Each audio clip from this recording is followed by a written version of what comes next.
അപ്പോൾ കേരളത്തിൻ്റെ വികസനത്തിന് മുതൽക്കൂട്ടാവുന്ന ഏറ്റവും പ്രധാനപ്പെട്ട ഒരു പദ്ധതി ഉദ്ഘാടനം ചെയ്യപ്പെട്ടിരിക്കുന്നു എന്നുള്ളത് പ്രധാനപ്പെട്ട ഒരു സംഭവമായിട്ടാണ് കാണുന്നത്. ഇതാണ് പ്രധാനമായിട്ട് പറയാനുള്ളത്. ഇന്നലെ കോൺഗ്രസ് നേതാവ് കെ മുരളീധരൻ പറഞ്ഞത് മാഷം ശ്രദ്ധയപ്പെട്ടതാണ്. മുഖ്യമന്ത്രിയെ കൂടി അധിക്ഷേപിക്കുന്ന തരത്തിലൊരു പരാമർശമാണ് നടത്തിയത്. പിന്നീട് പ്രസംഗത്തിൽ പറഞ്ഞാൽ കുറച്ചൊന്ന് വീണ്ടും പറയേണ്ടി വരും. ഈ വാക്യം പറയേണ്ടായിരുന്നു. മാഷം അറിയാവുന്നതാണ്. എന്താണ് ആ ഒരു പ്രതികരണത്തിനുള്ള മറുപടി? അത് മുരളിയോട് തന്നെ ചോദിക്കേണ്ടിയാണ്. മുരളി എന്താ പ്രതികരിക്കാമെന്ന് ആർക്കും അറിയാം.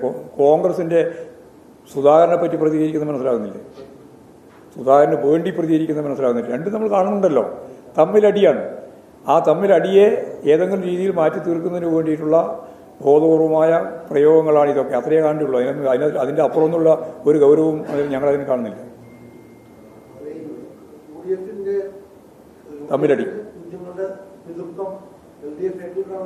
അതെ. ഈ പറഞ്ഞ ഞാൻ ഈ മുഴുവൻ വിശദീകരിക്കപ്പെട്ട ആരോ പറഞ്ഞ പോലെ രാമായണം മുഴുവൻ വായിച്ചതിന് ശേഷവും പിന്നെ രാമനും സീതയും തമ്മിലുള്ള ബന്ധം ചോദിച്ച പോലെയല്ലേ ഇത്?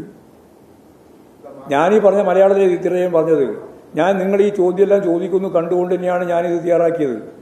അതിൻ്റെ ഭാഗമായിട്ടാണ് നാൾ വഴി ഈ കാര്യങ്ങൾ മുഴുവൻ നിങ്ങളോട് പറഞ്ഞത്. ആരാണ് ഇതിൻ്റെ പിതൃത്വം എന്ന് മനസ്സിലായില്ലേ?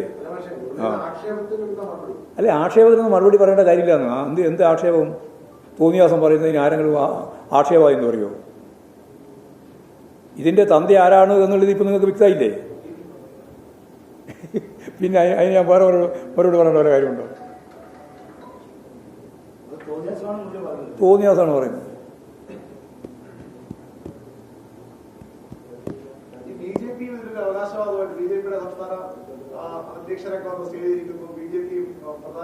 അല്ല, ബി ജെ പിയുടെ സാധാരണ രീതിയിൽ സംസ്ഥാന ഗവൺമെൻറ്റിൻ്റെ പരിപാടിയിൽ എങ്ങനെയാണ്? അസംബ്ലിയിൽ പ്രാതിനിധ്യമുള്ള എല്ലാ രാഷ്ട്രീയ പാർട്ടിയുടെ പ്രതിനിധികളും ജനപ്രതിനിധികളും ചേരുന്നതാണ് സംസ്ഥാന ഗവൺമെൻറ്റിൻ്റെ ഔദ്യോഗിക പരിപാടിയുടെ ലിസ്റ്റ്.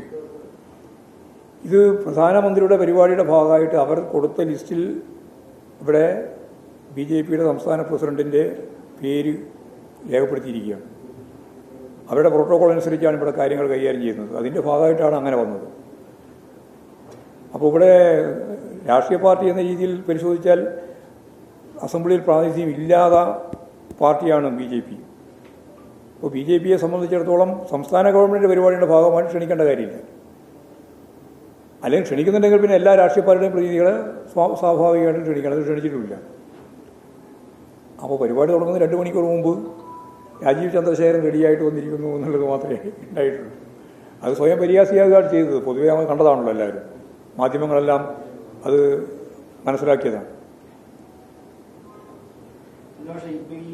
സംസ്ഥാന സർക്കാർ ഈ ബി ജെ പി സംസ്ഥാന പ്രസിഡന്റിനെ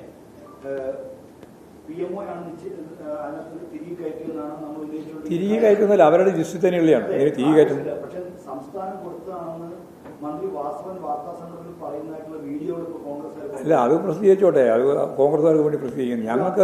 ഞങ്ങൾക്കതിൽ യാതൊരു തർക്കമില്ല. ഔദ്യോഗികമായിട്ടും തർക്കമില്ല. തർക്കമില്ലാതെ എന്താ PMO എന്ന് പറഞ്ഞാൽ മനസ്സിലായല്ലോ, പ്രൈം മിനിസ്റ്റർ ഓഫീസ് നൽകുന്നതാണ് ലിസ്റ്റ്.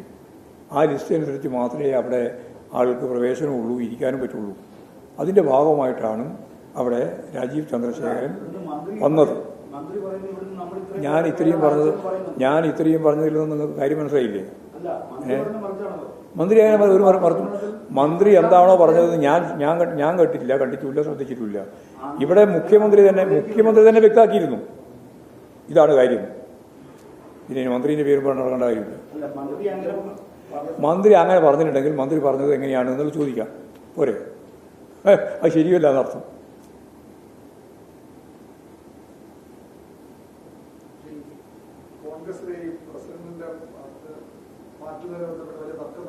വലിയ തർക്കമാണ്. അതെ, ഞങ്ങൾക്കതിലത് ഇടപെടേണ്ട കാര്യമില്ല. കോൺഗ്രസിൽ വലിയ തർക്കമാണ്, വലിയ പൊട്ടിത്തെറികളാണ് നടക്കാൻ പോകുന്നത്. ഇനിയിപ്പോൾ സുധാകരനെ മാറ്റിയാലും സുധാകരനെ മാറ്റിയില്ലെങ്കിലും ഒക്കെ തർക്കമായിരിക്കും. അത് അടുത്ത 2026 കഴിഞ്ഞാലും അവസാനിക്കൂല.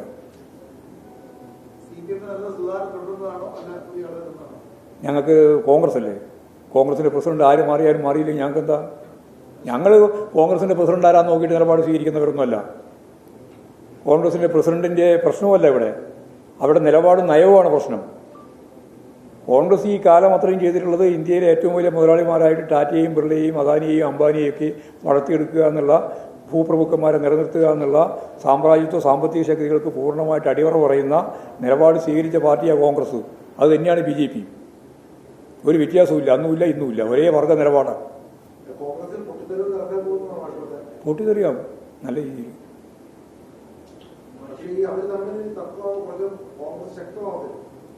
അത് ശക്തിയായിട്ടാണല്ലോ ഇപ്പോൾ ഉള്ളത്.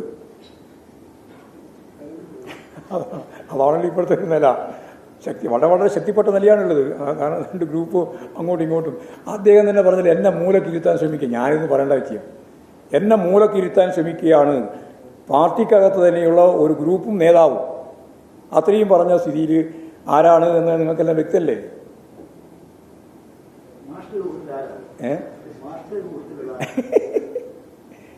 എൻ്റെ എന്ന് ഞാൻ പറയുന്നില്ല.